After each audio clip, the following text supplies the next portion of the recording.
Hello, everyone. Back to revisiting your favorite topics, the oil refineries in Russia that are being hit quite consistently for the past months. Why are we revisiting this topic? First of all, you guys are very interested in this topic. Second of all, quite some time has passed since the last update video. And third of all, I think that I have found quite a lot of additional information which will be much added value, which means that this video is even better and much more expansive in its data than the last video. And so jumping straight into the methodology, why is this second video far more interesting for you?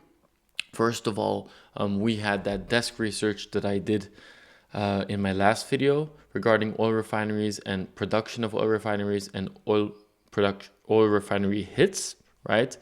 But of course, I'm just one single person, and thankfully there's the internet out there, and on the internet there's other people that are doing the same type of desk research but better.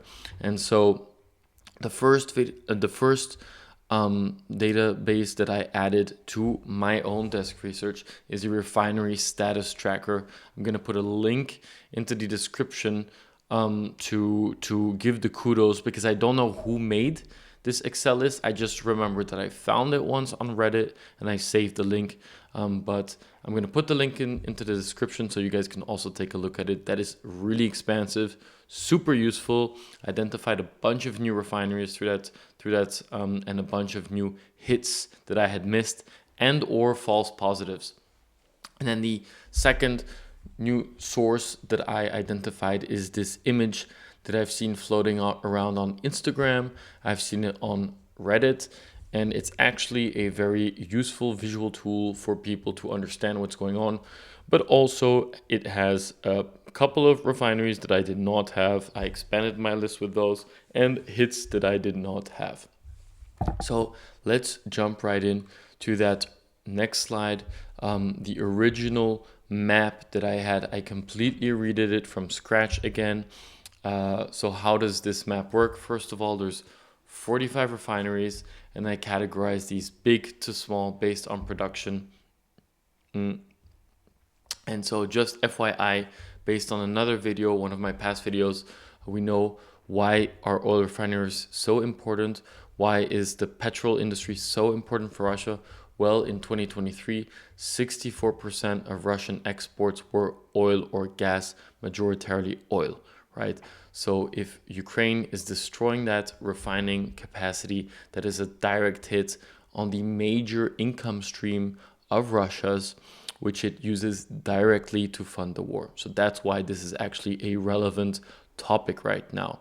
And not just that, it's also making it harder for people to drive around, right? And although Russia is majoritarily a diesel production country and most military vehicles run on diesel, the fact that many gasoline oil refineries are being hit does impact the average citizen in Russia, which has so far really not been too impacted by the war and therefore generally don't really care about the war. But so, having said that, I identified 6 mega oil refineries, which account for 34% of total production or refinery capacity.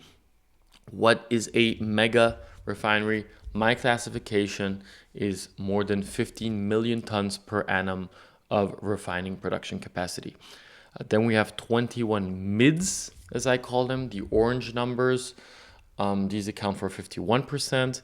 A mid, according to me, is 5 to 15 million tons per annum. And then finally, we have 18 smalls. These only account for 15% of refining production capacity and are classified as 0 to 5 million. And so on the map, we see that pretty much the vast majority of oil refineries are in the western part of Russia.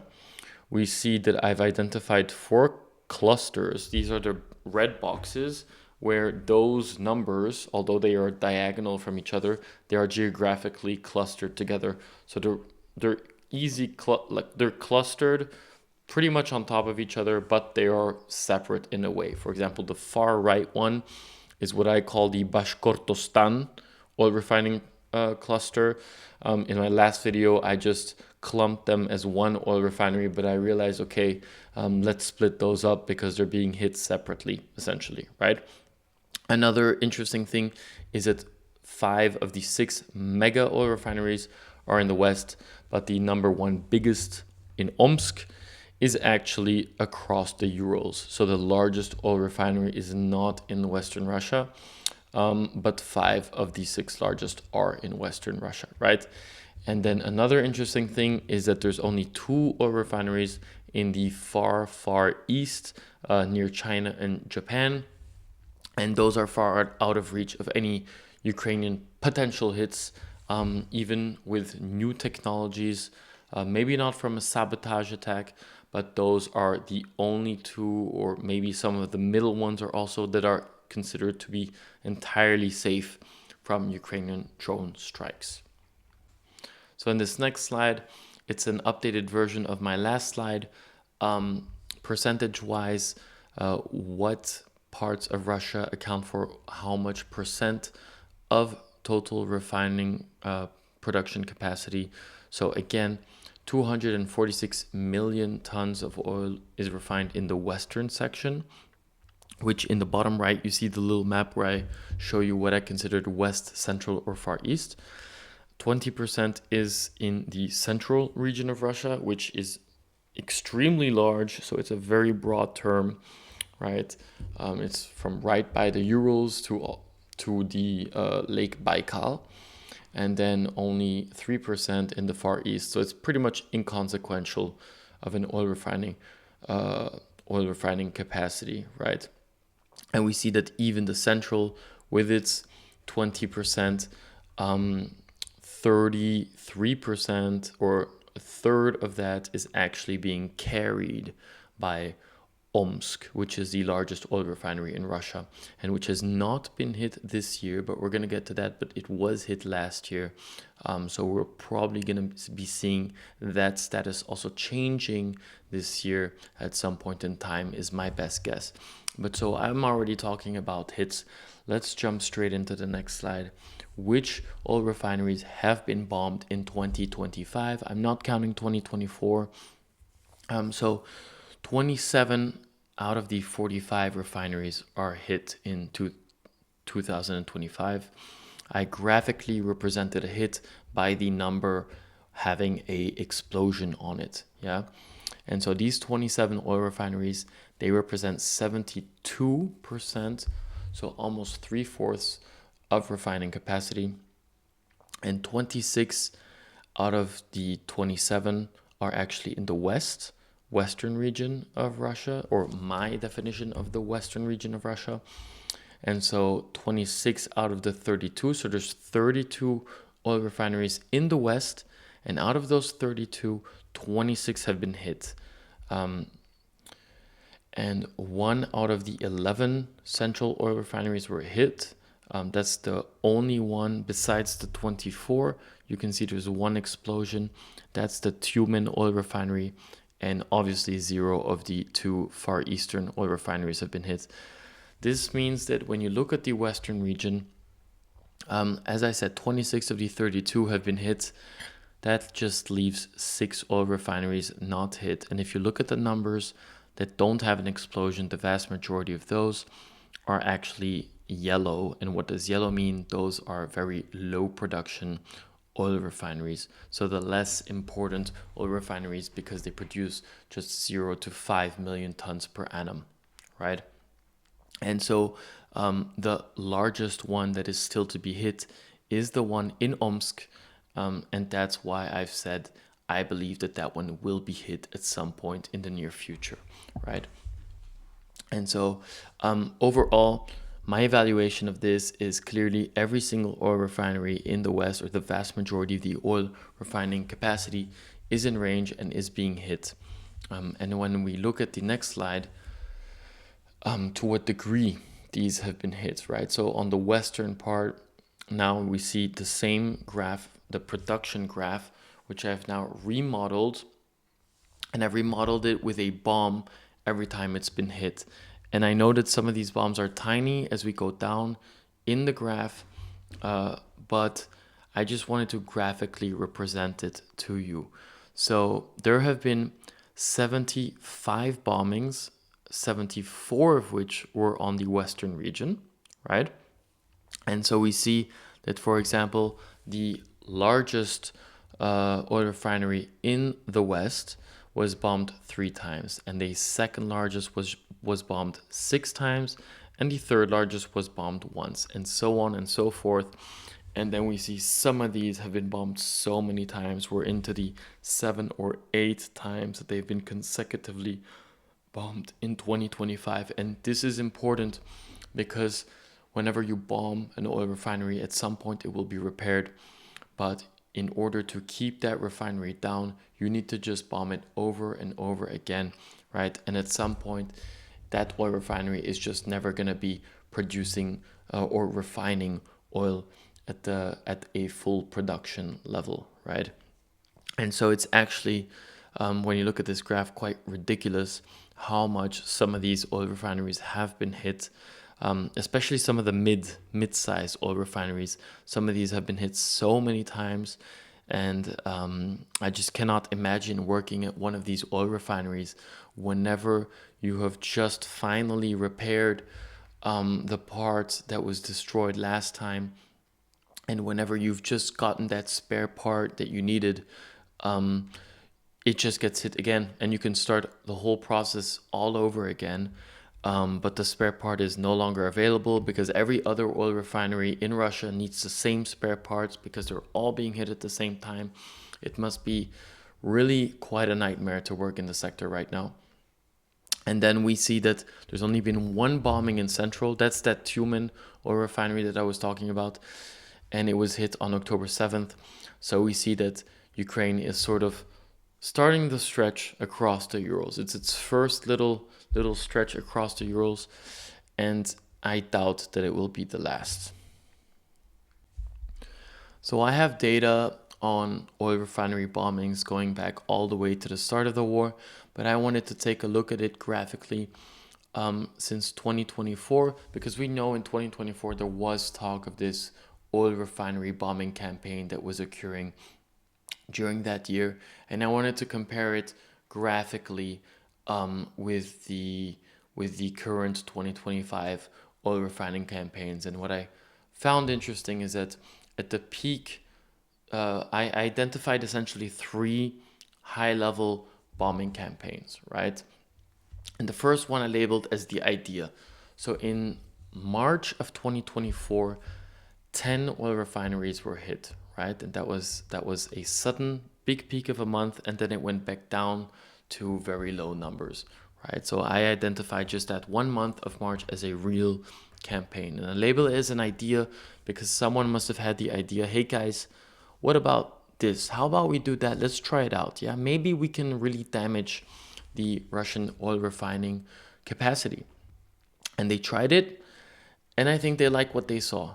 And so for the next year, the Ukrainians, sure, there was a bombing here and there, but the Ukrainians were preparing for the phase 2, right? So the real test, and ramping up the production of their drones and missiles, and then stockpiling weaponry for this campaign. And then I have here phase 2, the test. So we see this is a very clear campaign where we already almost have a tripling of the bombings over 3 different months. So every single month of the second bombing campaign is pretty much as large as the 2024 bombing campaign, right? Because it has 26 bombings, 8 bombings in January, 9 in February, and 9 in March. So pretty much the same time as last year. And that test really worked, because suddenly we see another stockpiling, and mind you, this stockpiling is less than half the length of the first stockpiling phase, which was pretty much a year long. That also indicates that production of these drones and missiles must have increased drastically, because again, we go for the current bombing campaign, which I call the actual kinetic sanctions, the first time that we're really seeing that these bombings are working. They're having a direct effect on Russia because they've stopped their exports of refined oil. In fact, they're importing refined oil. Multiple regions are showing or posting issues with gasoline. There's not enough gasoline in some regions, so it's really starting to bite. And so, what does this mean in numbers? The current campaign, which has not ended yet, has had 45 bombings. So not yet a doubling of the second campaign, but it's not over yet, right?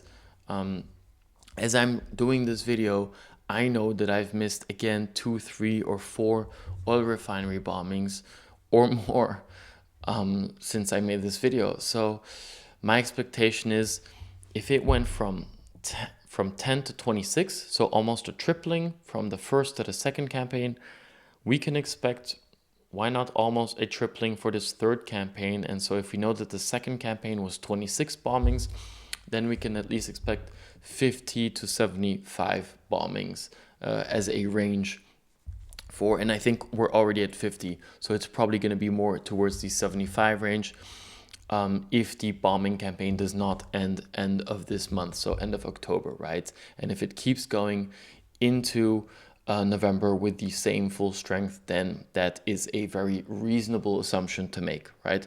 And so I just find this graph really beautiful graphically to really show, that there were really these clusters and that those clusters are widening, so becoming longer, but also growing in height, right? So these are becoming more and more of a problem for Russia. In this next slide, I wanted to show you again, take a look at my raw data. If you compare it to my last video, you'll see that it's greatly expanded. I've adapted the output estimates of oil. I've expanded it in terms of the number of hits. Obviously, there's been many more hits since my last video in 2025. This video is more focused on 2025. The last one included all the years. You see the yellow marked oil refineries, which are Omsk and the Nevsky Mazut oil refinery of St. Petersburg. Those are yellow because they have been hit in 2024, but not in 2025. And this video is about 2025. So if you're interested in this, just pause because I'm going to move on to the next phase of this video, which is estimating the impact of these bombings, right? And I've done 2 types of estimates. The first one is making an assumption on which oil refineries are right now currently down as a percentage of oil refining capacity. And secondly, in the slide after that, I will make an estimate on a monetary estimate of losses from the 2025 bombing campaign. So starting with the first, what's the damage video, version 1. So I'm going to read out here the assumption. Assuming everything hit in October is still 100% down, which is an incorrect assumption, but let's assume that it is 100% down. Then we can say that 29% of refining capacity is knocked out of action right now, right? So under that assumption, I've marked here the last graph with all of the annual tonnage produced per annum, right? And red marked means it has been hit this month, so in the past 3 weeks or 2 weeks, and green is has not been hit in October, right? And actually, I think that's quite shocking.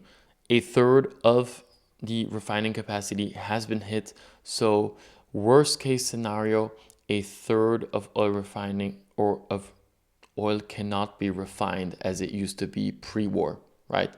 That's very scary. That's a huge amount of oil that is not being refined right now under that worst case scenario. And it could actually be worse because you could say, actually, why don't you include the September ones? Those should also still be down, right? So that could be worse. What could be better, and what many people say is better, is actually it's not 100% down. The oil production, the oil refining just goes down as a percentage, let's say 30 to 50%, right, over the course of several weeks, right? But so I just made a high level assumption. If you're hit, you're out. And that's the result. 29% would be knocked out of action. And so very interesting as well in the second, what's the damage, version 2, let's estimate the monetary impact of losses using market prices of refined oil, right? And so I used, in the white box, you see the formula that I used and applied on the table that you previously saw, where I had all of my annual production, number of times hit, etc., which dates it was hit. And so this formula is, as such, it estimates annual production, right? And then we assume a percentage of fraction of production downtime, right? So either 30% could be down after a hit. Then how long is that downtime in weeks? How divided by the weeks per year, right? And then finally the number of drone hits, because we assume that a drone puts something down, a percentage of production down for a certain amount of weeks, right? And so I made a lower end estimate and a higher end estimate.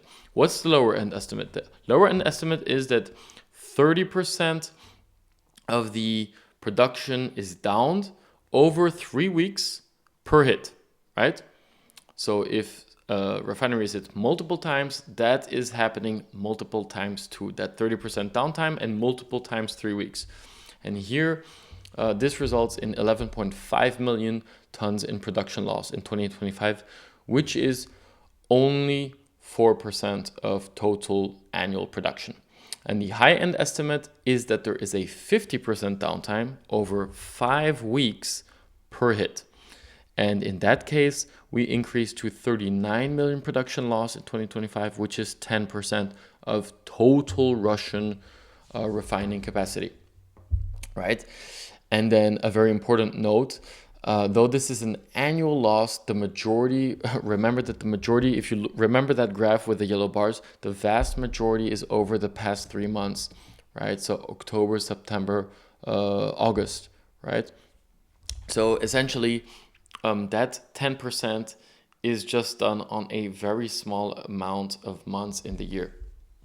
And so using that lower end estimate and using that higher end estimate, if we look at the brown box, using current prices of Brent crude, but we're not talking about crude oil, we're talking about refined oil, which has a premium, so it's more expensive than crude oil.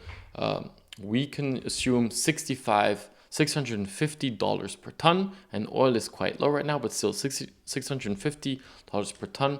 In scenario A, the lower end estimate, that equates to $7.5 billion in losses. And in scenario B, that would be $21 billion in losses. And so let's sort of visualize that in a different way. What does that mean? Well, France donated approximately $7 to $9 billion to Ukraine, and Germany has donated $25 billion to Ukraine since the beginning of the war, so since 2022. And I think that better expresses the magnitude of this loss. So Russia has lost one France worth of aid to Ukraine and one Germany's worth of aid to Ukraine within a couple of months, right? And I think that's quite shocking. And it's only going to get worse. I hope you liked this video. And if you do like this video and you want more content, it took a lot of work, a lot of time, a lot of research. So please like, comment, and subscribe. It helps a lot. My channel is not monetized. Yeah. So any help counts. And closing out with a channel update, I have a total of 485 subscribers, so far below the monetizable amount. That's 9 more than the last video. That's a 2% growth, so that's not great, but okay, growth is growth. So I've been quite busy lately. I've been on multiple trips, and I have not been able to work as much as I would have liked on my videos. But video topics, look, I finally managed to cross out that revisiting the oil refinery video. That's done. I still have 2 video topics or ideas from the last video that I would like to explore at some point in time. And then finally, as you know, I am not monetized, but some of you have graciously decided to support me. One Dutchie and one Aussie. So one of you bought my AI Revolutions book, and one of you bought my 3 Lives World War II book. And I really greatly appreciate that, because that does help me, and it does help me keep making this content. So again, thank you so much. And as I said earlier, if you like this video, do like and do comment and do subscribe, and or support me by buying one of my books. As you see there, from my top earning books, one gave me my royalties were €3.30 from one book and €5.20 from the other. So any little bit helps. Thank you so much.